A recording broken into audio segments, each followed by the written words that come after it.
Welcome back everybody to the Costing and Pricing Learning Program. My name is David Gilchrist and this is webinar 16. In this webinar we're going to look at costing practice, but we're going to really focus on costing tools and have a little bit of a discussion around what kind of tools might be useful to your organisation, and perhaps more importantly how to arrive at selecting the right tool. Before we do that, just a little reminder, we do have copyright over this material, although the material can be used by anyone at all in relation to building capacity in disability services costing and pricing. So please make sure that you're familiar with the copyright arrangements. In terms of navigation, of course, the previous webinar, webinar 15 rather, was the NDIS pricing model. The next webinar, webinar 17, looks at understanding service volume. So we're looking at costing tools, a practical view this time round. Just a little reminder too that the study guide and other materials on the Costing and Pricing Learning Program website also help you to understand some of these things and should be looked at by everyone who's looking at this particular webinar. Let's have a look at the learning objectives for today's webinar. Obviously, costing and pricing has been a challenge for many within the disability sector. Incidentally, it's a challenge for many across government and the not-for-profit sector as well as the commercial sector, so there's nothing new in that. However, one of the things that is difficult about costing and pricing for those organisations that might be new to it, that might not have had to cost and price before, is how we select the kinds of IT tools that we need to support the process. This webinar is really intended for finance staff and finance decision makers who are charged with undertaking the implementation of a costing process. However, it considers the practical issues associated with costing and pricing models and establishes a set of criteria which can be used to assess the appropriateness of a particular costing and pricing tool to your organisation's needs. We cannot be very specific because we only have 20 minutes in a webinar. However, as I mentioned before, go back to the study guide and the other materials to give some consideration to what kinds of costing and pricing tools you might need to use. Just as a little reminder before we get into the main part of today's webinar, of course costing and pricing is very much focused on us as disability service providing organisations, highlighting or developing a target price, a price that we think we require in order to ensure sustainability in the short, medium and longer term of our organisations. Of course we look to compare this with what we call the achieved price. And the achieved price is the price actually provided by the funder. A good example of this is, of course, the price offered by the NDIA for services rendered under the NDIS arrangements. The difference between the target price and the achieved price becomes what we term the target price gap.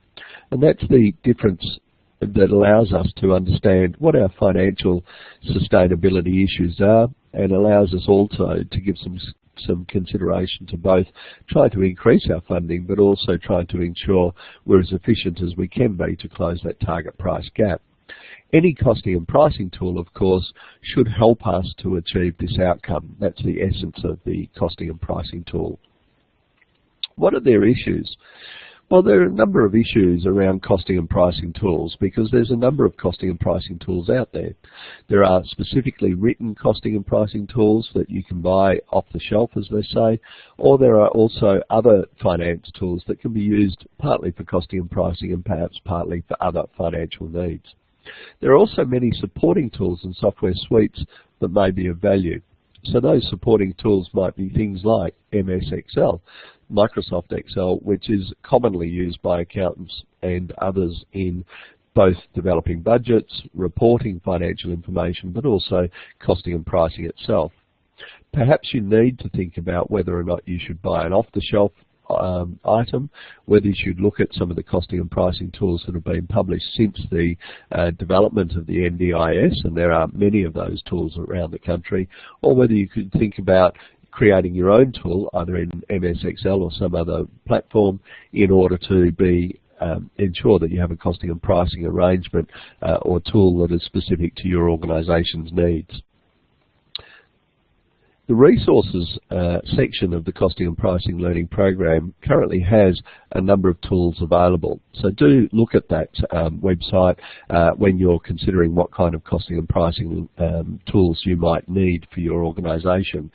further costing and pricing tools will be added as they're gathered. So revisit that site too if you're in the process of making a decision around a costing and pricing tool.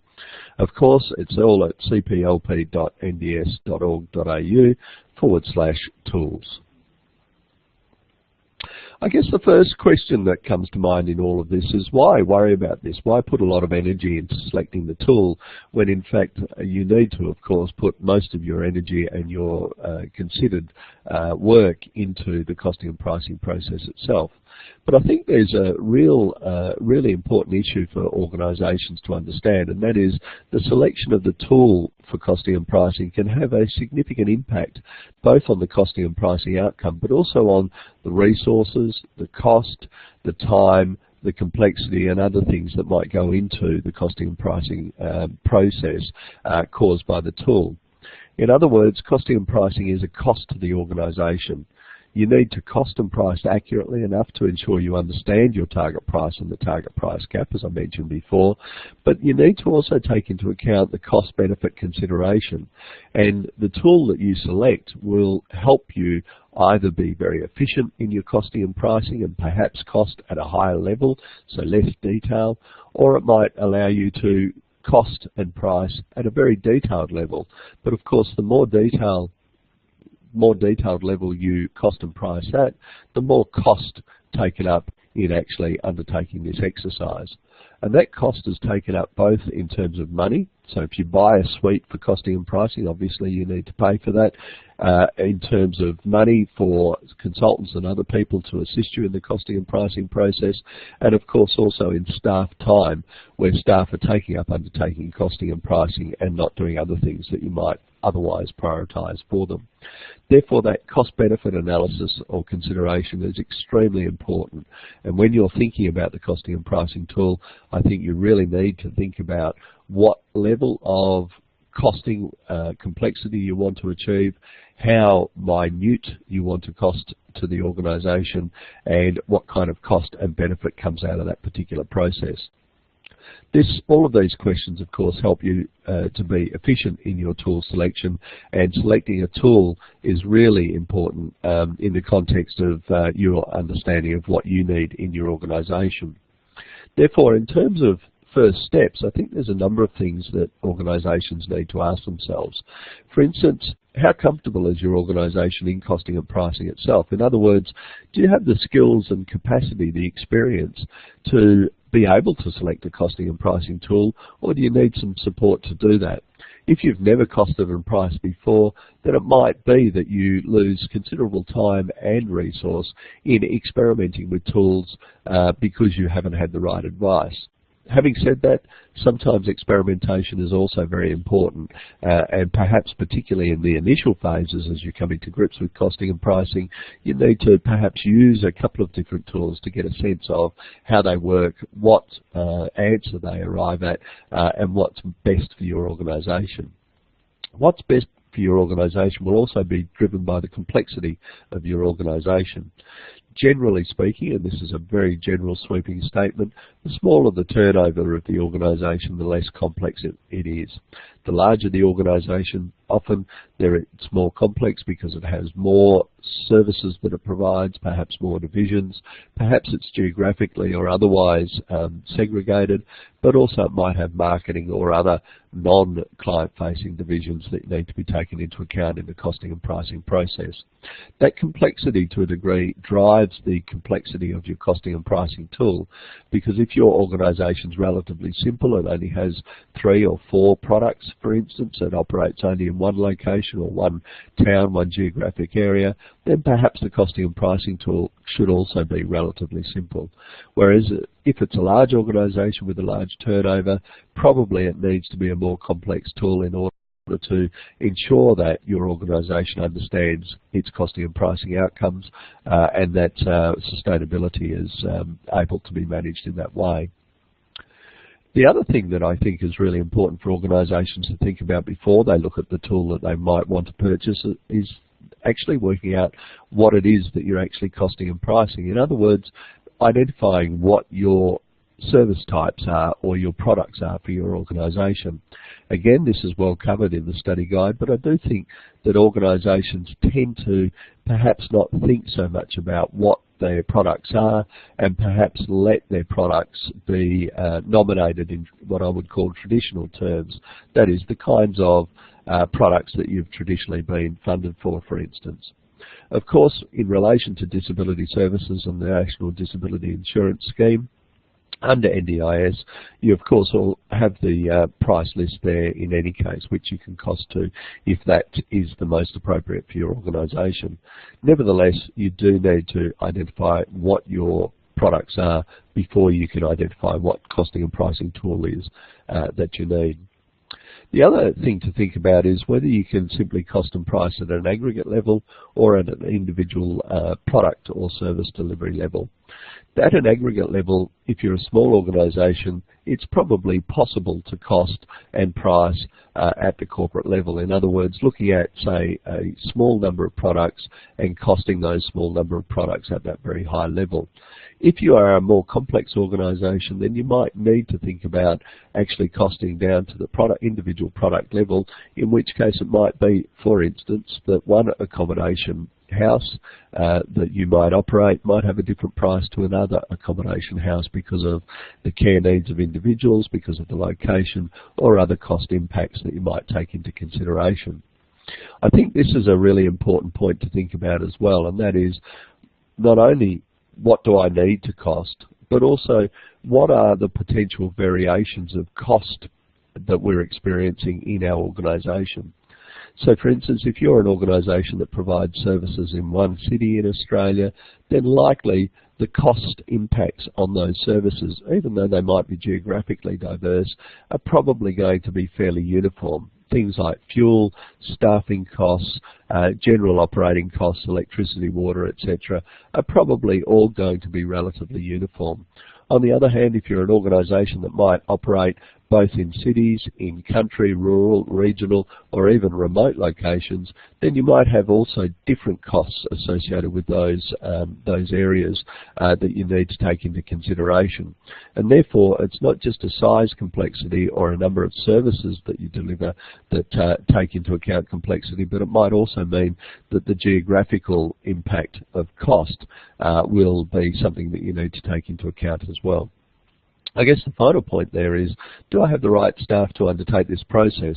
Many organisations have long-serving and very experienced staff providing their financial support within organisations, but perhaps there needs to be some training, some external advice sought, or some other support provided to those staff so that they can enter into the, in many cases, new world of costing and pricing. Some of the specifics, I guess the first thing first, once you've answered all of the questions that I've talked about previously, is looking at the tools available. And of course, a first step might be to look at the Costing and Pricing Learning Program website, but you can see that there are many tools available for costing and pricing by simply Googling that particular term.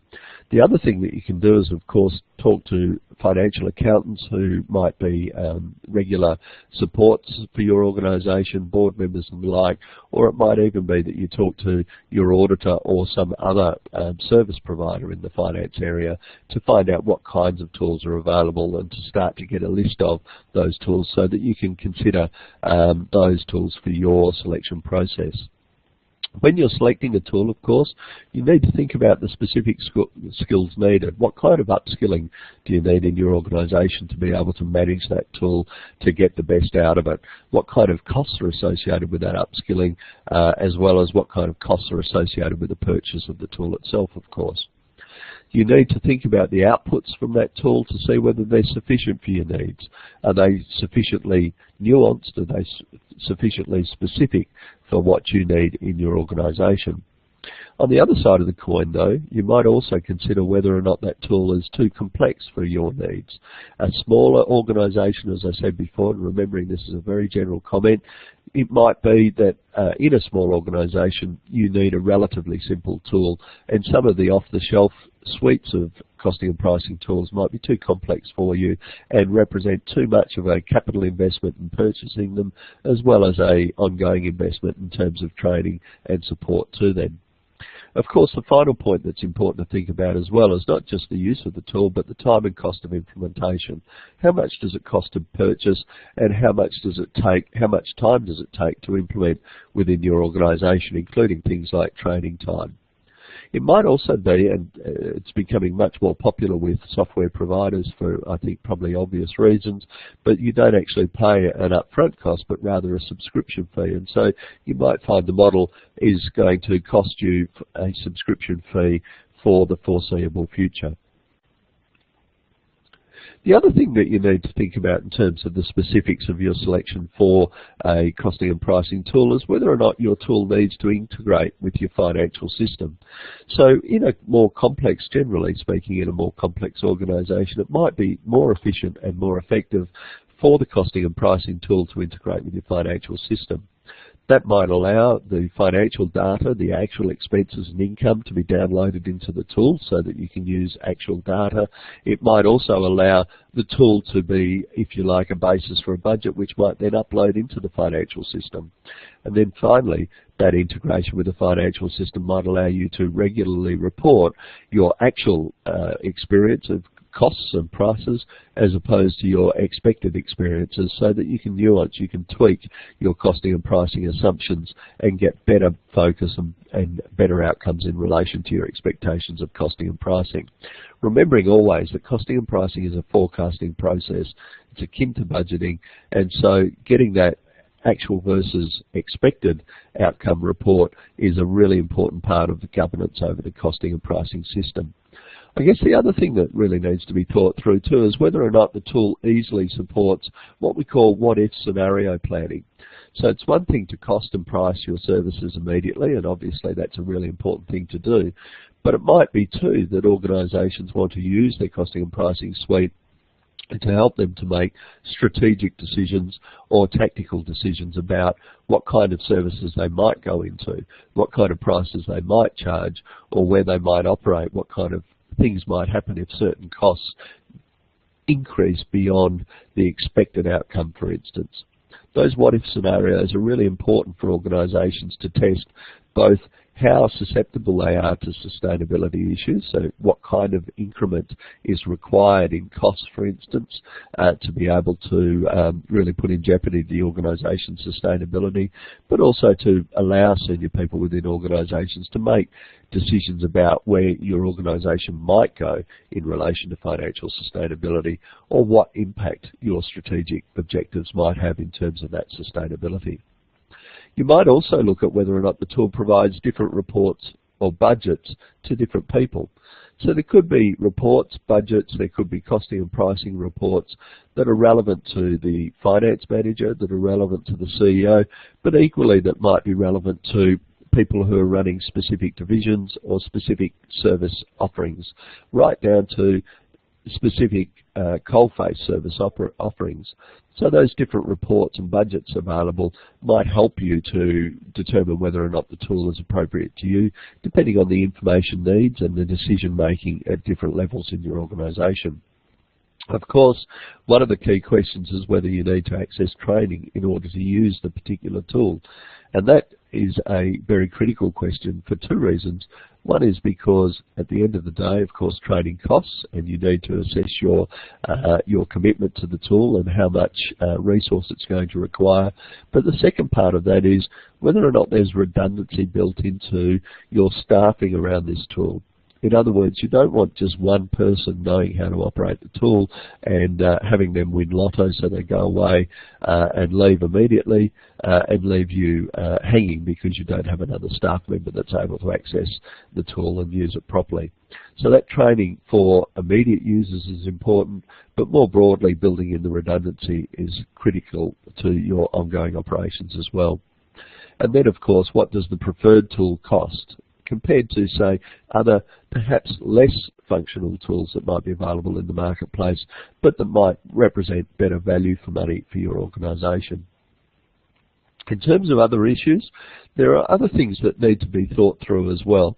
And probably some of these things are most important when we talk about Excel spreadsheets. And as I mentioned before, Excel spreadsheets are probably one of the most commonly used tools for costing and pricing, certainly within the disability services sector, but also more broadly in commerce and in government, where Excel has come to be a very important mainstay tool in these kinds of processes. There's nothing wrong with Excel per se either. Excel can be very powerful and very useful, as well as being relatively simple and almost universally understood by people working in finance and financial management in Australia. However, there are some things around things like Excel that you need to consider. Firstly, version control. If you've got multiple users using a spreadsheet or using your tool, how do you ensure that you have version control so that everyone's working off the same version and the most up-to-date version? Indeed, where you have multiple users, how does that tool allow you to have multiple users and at the same time not corrupt the data or have version control issues? I guess the extension of that multiple users issue too is what kind of controls or authorization arrangements are put in place to ensure that the right people are able to make decisions and enter data into your costing and pricing tool. That's a very critical thing. It's not to say people might input data in any sort of expectation of doing damage to your organisation. However, the more people that are involved, then the more likely there are different interpretations, different definitions, different ideas that might be used around costing and pricing, much less the assumptions that are associated with that process. And so you need to have some controls in place to avoid the confusion and the difficulty that might accrue there. Part of that control would of course relate to quality assurance and looking at what the tool has in terms of being able to be used to quality assure the data that's in the tool. Certainly, Microsoft Excel is a little bit more difficult in terms of quality assurance. However, there are some basic things that you can use, including control checks, as well as having people go through the assumptions and looking at the quality of the data. Certainly in the earlier days of costing and pricing, it's important to have people going through the assumptions and the data to make sure that you're confident that your costing and pricing outputs are within the realms of reliability for your organisation. I guess the next really important thing to consider in terms of costing and pricing tools, probably not so much Excel, but certainly more broadly where there are off-the-shelf suites, is the IT minimum requirements. It's one thing to get access to a good costing and pricing tool, but you might have capital requirements in ensuring your current IT is able to support the use of that particular tool. And of course, if it can't, there are certainly costs associated with that. And then finally, as I mentioned before, this issue of staff redundancy, keeping the knowledge within your organisation and ensuring that more than one person is able to use the costing and pricing tool is very critical for you going forward. Again, Excel is often very attractive to organisations because of the almost universal knowledge of Excel, at least even at very general sense, that allows people to understand what is going on and to be able to perhaps pick up budget files or costing and pricing tool files and to continue with the process.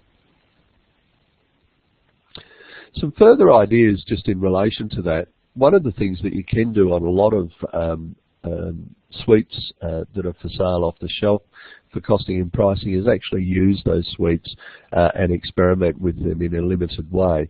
That's probably a very sensible thing to do to be able to discard as quickly as possible those suites that might not be of value to your organisation and to alight on some key suites that you think might be worth part of the costing and pricing tools for your organisation. Run some cost elements through the model to test it, see what the outcomes are, see how complex it is in terms of making assumptions and putting data in, and perhaps even get an assessment or a sense of what kind of cost would be involved in training, how difficult is it to use that particular suite. One of the things that you might do is to talk to the suite provider and see whether or not there are some people who have bought the suite before and to see whether or not they will talk to you to let you know, I guess, the good and the bad about that particular costing and pricing package. You might also speak with colleagues in the sector to see how they have resolved their needs, particularly those colleagues that are in the same types of organisations as yourself or operating in the same areas, providing the same services. That level of discussion within the sector is really important because people who have been there before will be able to tell you what's good and what's bad. And remembering all of the tools have good points and bad points, so there's no perfect tool out there. And then finally you might consider external advice. What kind of advice can consultants, your auditors or others offer you in terms of what your needs might be? It might even be that you need to have someone come in and set up the service, or that to undertake the initial costing and pricing round to set up the support documents and other things that might be needed to ensure that you have a good costing and pricing experience with that tool. That concludes the comments around the costing and pricing tools and selection processes. As I said before, go back to the Costing and Pricing Learning Program, have a look at the materials there, and particularly have a look at the tools.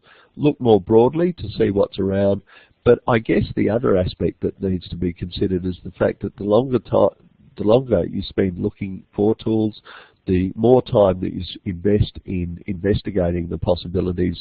Of course, there is a cost-benefit aspect to the organisation in that regard as well.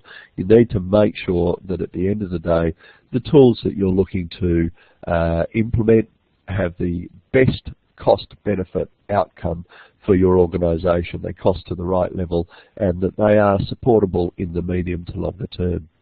Thank you again. I appreciate being able to talk with you, and I look forward to talking with you next time on the Costing and Pricing Learning Program.